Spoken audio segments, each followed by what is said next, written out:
one. Bosh. Hello, our lovely listeners out there, our lovely viewers, boys, men, girls, penguins. And we always come out of penguins, don't we? Boring. Yeah. Say all the time, innit? Yeah. We'll think of something new. We'll think of something new. But welcome back to the Brotherhood. We hope, again, you had a great Christmas and your New Year was safe, and you've not been down to see Big Dave down the clinic. Anyway, all things being equal, welcome to the Brotherhood. If it's your first time watching, my name's Graham. Excuse me. This is my near to death friend. Anytime now, well, you cocked it up, didn't you? You know what I mean? Say it again. Right, Sorry okay. about that, people. Yeah, this is going to take ages. So, if this is your first time watching the Brotherhood, welcome to the Brotherhood. My name's Graham. This is my good friend Steve, and we are here to talk about the things that Little men Steve. don't like talking about. Little Steve, Mitch, Slack, whatever you want to call him. So, how are you, mate? I'm great as always. Yeah. Nothing's really happened. I'm just enjoying life. I had to get in touch with the RSPCA and kick somebody's arse. You know what I mean? Oh, okay. Which I quite enjoyed. And it might be something else we'll talk about. I'm thinking about starting this rescue business up. You know, what I mean, going snatching dogs out of people who don't know how to look after them. Oh, okay. Fair enough. That's something we can. It might be a thing we can talk about. We can explore that. We can explore that on another podcast. Yeah. So this particular episode or episodes, we know is going to kind of divvy up into 3 or 4 parts, is on a subject of suicide, and more specifically on a subject of male suicide. Now, we can sit here and we can blurt out some stats and everything else. Loads. Steve and I have experienced suicide firsthand in very close friends of ours. I mean, yours was around 15 years ago. Yeah. 15 years ago. Mine was a bit more recent, a couple of years back. And it's a subject that we really need to dig down into. So we've enlisted the help of a couple of fantastic guys who run an organisation which looks at and explores men's mental health around suicide. Just to give you an insight, and this is just in the UK, suicide is the biggest killer in men between 45 and 49 years old. Frightening. It is frightening, and we could sling stats at you all day long. You know, I think it's 25% of deaths over the past 5 years in the UK. It's something like that. 4 men between those ages has occurred in the UK, and it's needless. It's unnecessary. Yes, it is an illness, as we've both come to learn through losing close friends of ours. So we're going to dig as deep as we can into this. It's going to be a toughie. It's going to be a toughie for the pair of us, because it's from a friend's perspective. We're talking from experience. We're going to speak to these guys, Luke and Nigel from Men's Minds Matter. I hope you're well, chaps. We're definitely going to have them back on the show in the future. They very kindly gave us quite a big chunk of their time. It was fascinating listening to how Men's Minds Matter, the organisation, got set up. And it was also fascinating and quite sad listening to Nigel's story. There are a couple of guys that are uni friends. They go surfing together. You know, they share the same interests. Luke is a top psychologist, and this is the path that he's kind of chosen in terms of, you know, his art. They're government funded. It's no Mickey Mouse sort of thing, isn't it? Government funded and what have you. Yeah. So the organisation's growing. Obviously, throughout or at the end of this particular episode, we'll post up the link to their site. And yeah, like I say, it's going to be a deep one. We've done love, we've done sex. And Steve and I, as you know, if you've watched this show before, Steve and I kind of bounce off each other. However, this one's got a very different kind of vibe to it. So we're not going to be jumping up and down and laughing and joking, etc., because it's something very, very, very close to our hearts. So no further ado. Anything you want to add, mate? No. I'd love to just go into our banter and talk about that. How can you have banter about suicide. Yeah. Not because me and you have both been through it. We've got the ripple effect, haven't we? Exactly. You know what I mean? Exactly. And we can't be funny about it. No. So just to kick it off, as I say, the guys came from far and wide, Sheffield, down to visit us. Yeah, long old slap.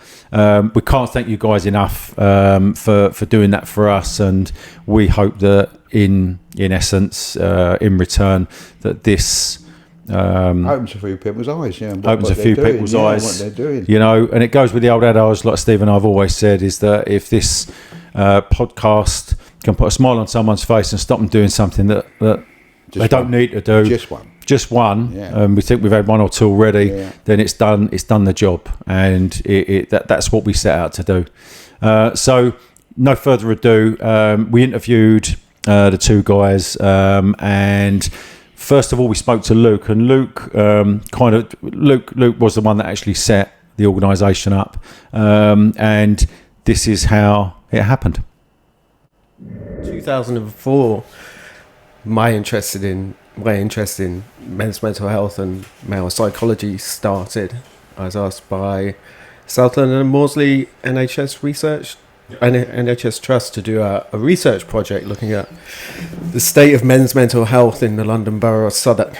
And I was really junior, just starting out in my career, and really wanted to do a really good job. So I went away for 6 months with another researcher and a lead nurse, and worked really hard trying to find loads of stuff that I could take and present to them. And I ended up putting together this massive sort of presentation, a big kind of written document that went with it, and gave it to the board of the trust, and sat down and spoke about it, and really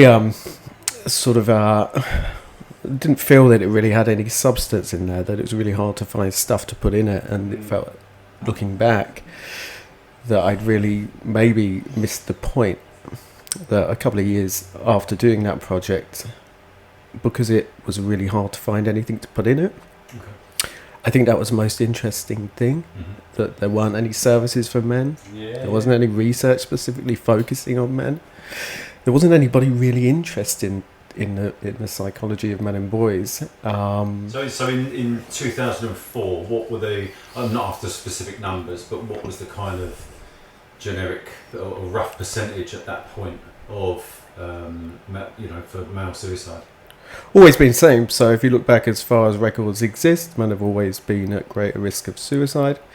Yeah, taking their lives at pretty much the same rates. There hasn't been a huge amount of change since records began. A slight drop, but not really much. There's no change. So it's about the same. It goes up and down over the years, but the trend is pretty much, it's always been that way. But as part of my research for the doctorate, it's a clinical and a research doctorate, so you have to do a major research project.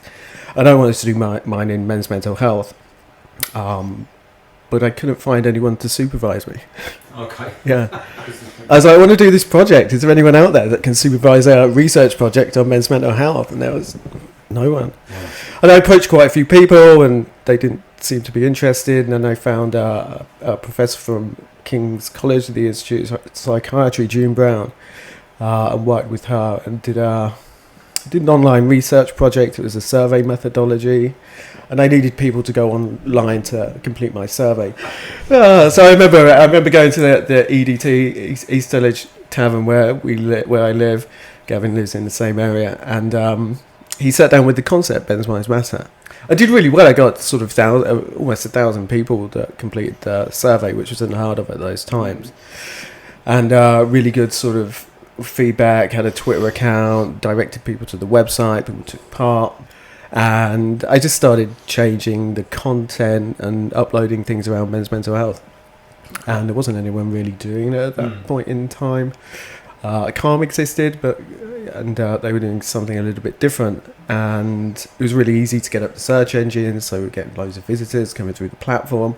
People started emailing me, and I was like, oh, this is interesting. But I'd be sat at home just tip-tapping away for a few years while still sort of doing loads of work in men's mental health. became a psychologist working in crisis teams, and as part of the acute care pathway within the NHS that deals with people that are actively suicidal. Okay. That's it. There's hardly anyone working in those settings. So I had to learn pretty quickly that there wasn't anybody out there that could tell me how you work psychologically with this population of people who present to those services, people that are actively suicidal. And yeah, I did that. I still do it. I'm on a sabbatical now from the NHS to focus on Men's Minds Matter. But yeah, I did that up until last January. Probably will go back at some point. But essentially, I'd be travelling the streets of Tottenham, Enfield, Lambeth, South London, visiting people in their own homes, visiting people that are actively suicidal, so people that have thoughts, but also plans and intents to end their lives. Some maybe have attempted to end their lives, some haven't got to that point yet. So what you say I was recommended to speak to you? Are you speaking to me? You'll ask the questions why is there you're on. So how do you approach somebody? I know you can't do it in 20 minutes because you got. But I come to you. How do you start? Do you say why do you want to commit suicide or? I suppose that's the problem that I was presented with when I started is that there isn't really one psychological model that actually is specific and sensitive to working with people who are actively suicidal. There are models that lend themselves quite well to working with people who present to those services, but there's not one model that you could use. So it's really hard. You'd have to see all these people with all sorts of problems, some with very complex mental health problems going back to their early years, maybe lifelong users of mental health services, very well known to services. Some people with common mental health problems, depression, anxiety, etc. Some people that have never been in contact with services. Everyone's different. It used to be we're all different, we're all equal, all different. I've heard so many different analogies of it. But what works for one person may not work for another. So, and it's a matter of kind of jigging and poking. And so what did you say? So you're really going deeper in there. So you always say the guy's mentally ill. Is that what you're summarising?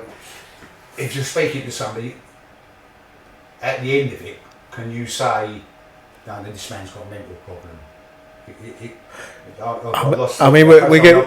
I suppose there's different ways that people come to sort of formulate around what you're working with when you're working with people who present in psychological distress. Right. A little bit of comfort. We started this is because I went through what I did with the booze. He's been through the anxiety, I've been through the anxiety, and I'm popping the bleeding pills and whatever. When we speak to people, they want to hear that you're suffering as much as they are. Because that's the work with your side of it, because the more I pour my heart out and say, I've done this and done it, I'm in bad, so they think, well, I'm not the only one.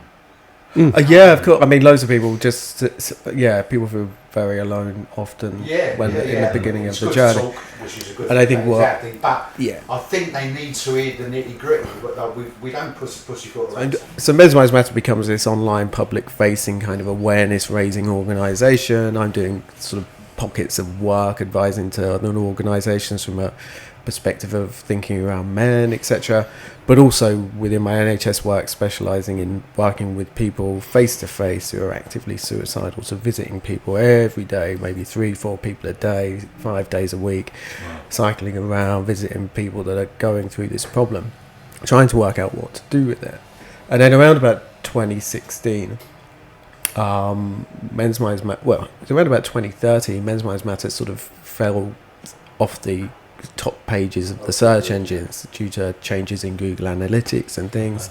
And there were other organisations that were doing really interesting work in kind of promoting men's mental health, which was beginning to catch on at that point, people becoming more interested.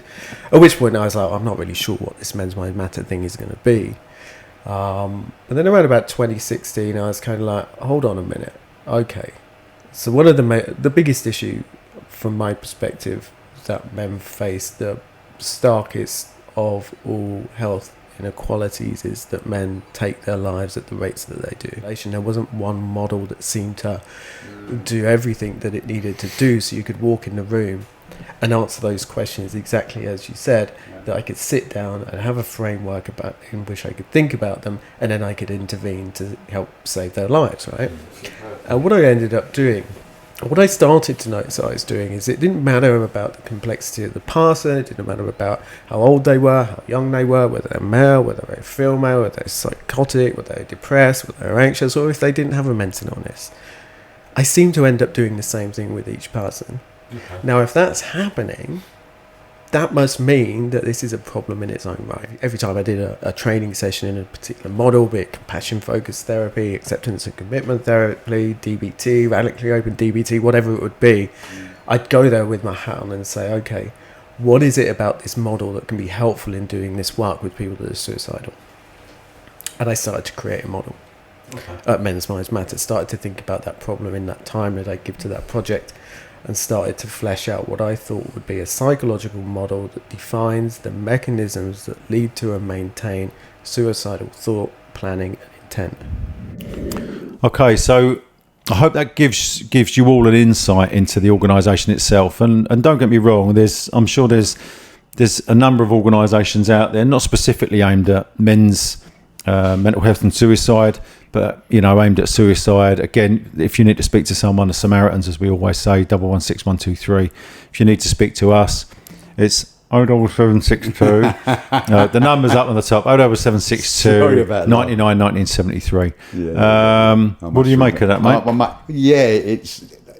You can tell the man's really, really up for it, and he's up to helping people out, you know. And I think all you lot, if you listen to him, you'll be interested, very interested. But when it comes to Nigel, yeah. So no, I totally agree. But as you can see from what Luke's just kind of explained and how it progressed, it wasn't like he stumbled across it, but in a sense it was, because there was nothing out there. There was absolutely nothing out there that dealt with men's mental health or suicide, or both, or sort of in conjunction with that.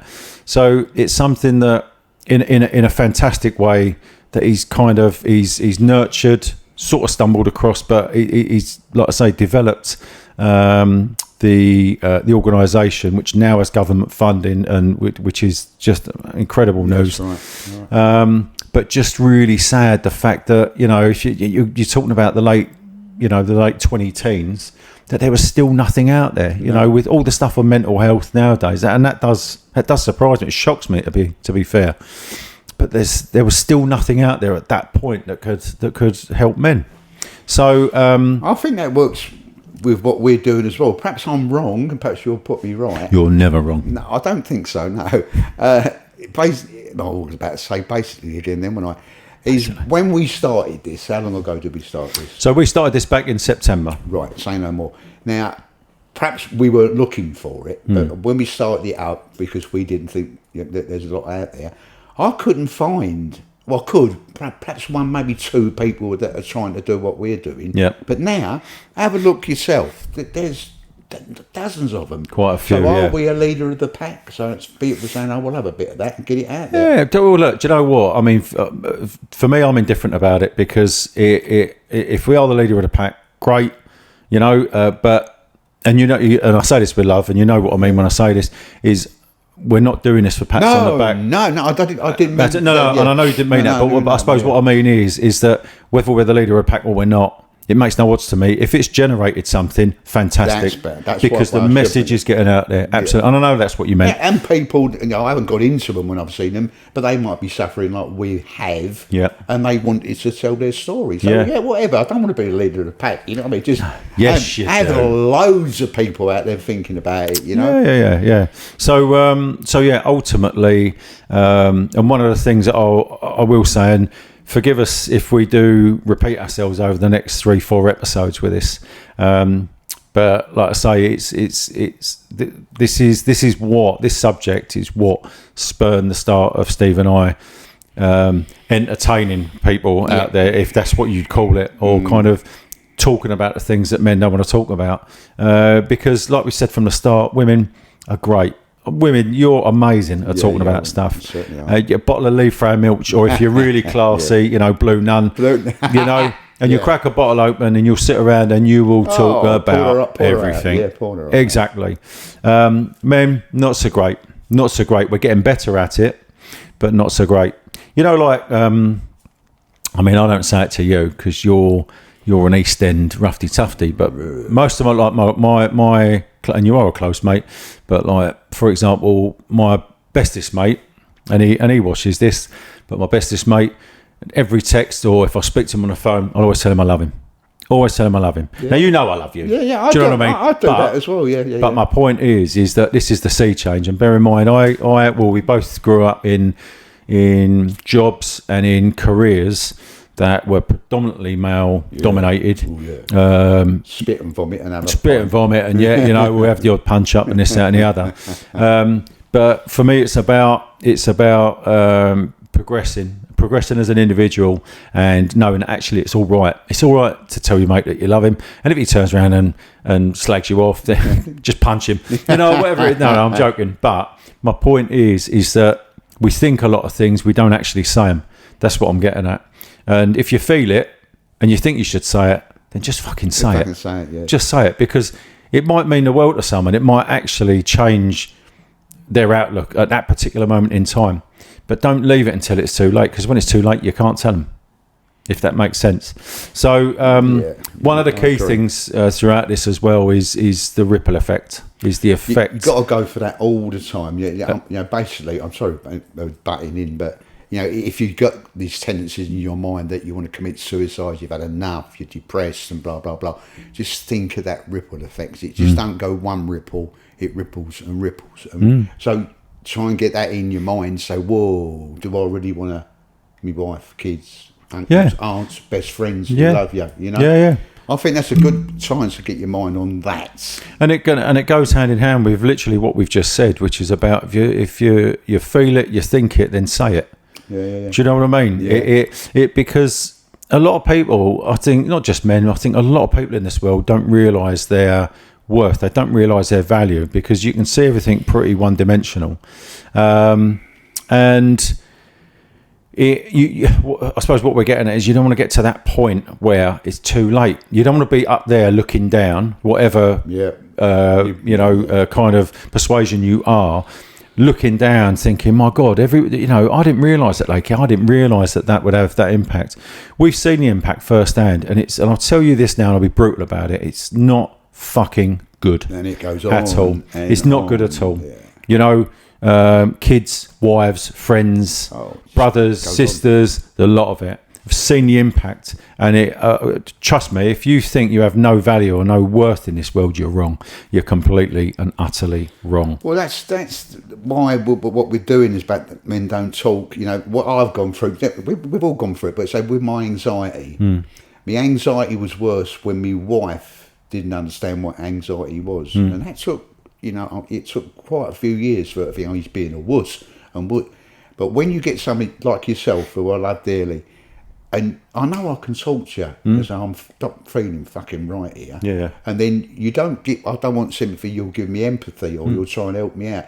Now, my wife's coming round that way now. Not a lot of love there, not a lot of empathy, but I think she now does understand that, you know, I've got a problem. You know, and I've got to solve it. Instead of, you're going out for a meal tonight, you wuss. It's your bit, are you all right? And that's what she's doing now. So, because we talked about it. Right. And that's it. That's absolutely spot on. So, but like I say, if you need to talk, the number's up on the screen. It's at the end of the podcast. Give us a call. There is nothing that bad in this world, trust me, that can't be fixed, that can't be sorted, that there's no resolution to, etc., etc. So if you feel that you are at that point, and as I say, you know, as we've come to learn through speaking to Nigel and Luke, and we've come to learn through personal experience, unfortunately, is that suicide it generally stems from an illness. So, you know, and I'm not saying that people that say they're going to kill themselves are disingenuous. I don't mean that at all. But it is an illness, and the one thing that you will hear, and I spoke to my friend's missus only last week. This is 20 months on now, and the effect is still dreadful. Yeah, You think it will get better. It will get better, and it will get better in time. But the impact is and she coined it, is seismic. Seismic. So it's not about making anyone feel guilty. If you feel you've got a problem, if you feel that you are going down a path that you feel like you're going down a rabbit hole that you can't get out of, speak to someone, talk to someone. It doesn't matter who, talk to someone. If you're on the train, if you're on your own, you've got no friends, pick the phone up and ring us, ring the Samaritans, but speak to someone. Because someone will give you a different perspective, someone that will just listen, someone who's not judgmental, etc., etc., etc. And as Steve just said about the anxiety, it was only when, and you and I had known each other donkey's years, it was only when I turned around and I think we were on the phone one day and I said to Steve, oh yeah, I had really bad panic attacks. Really? And that's how the conversation started. But because I'd gone through it, he'd gone through it, we know that we're talking to someone that's experienced it, that understands, and like Steve said, empathises. So yeah. Yeah, you can't sympathise. That can be very false, you know. But when you empathise, so you're not there, and you just there with them, let them talk. That's it. Exactly that. And it's really, really important, like I say, you know. And obviously, this podcast is designed for young men, boys, and grown men. But you know what? It goes out to anyone that sits and watches this, and we know there's women that watch this because we get feedback and we get told, and that's fantastic. We welcome everyone. On the next episode, as I say, this is probably going to be in about 3 or 4 parts. In the next episode, we get to speak to Nigel, and Nigel tells us his story. And about strapping, and about the rabbit hole that he found himself in, and it wasn't a sudden, it was quite a gradual thing. It might give you a bit more perspective once you actually listen to him. So again, can't thank the guys enough, and we will sign off, and we will see you on the next episode in 2 weeks' time. Yeah, thanks for listening. In the meantime, take care of yourselves and each other, and big love out there. Too old.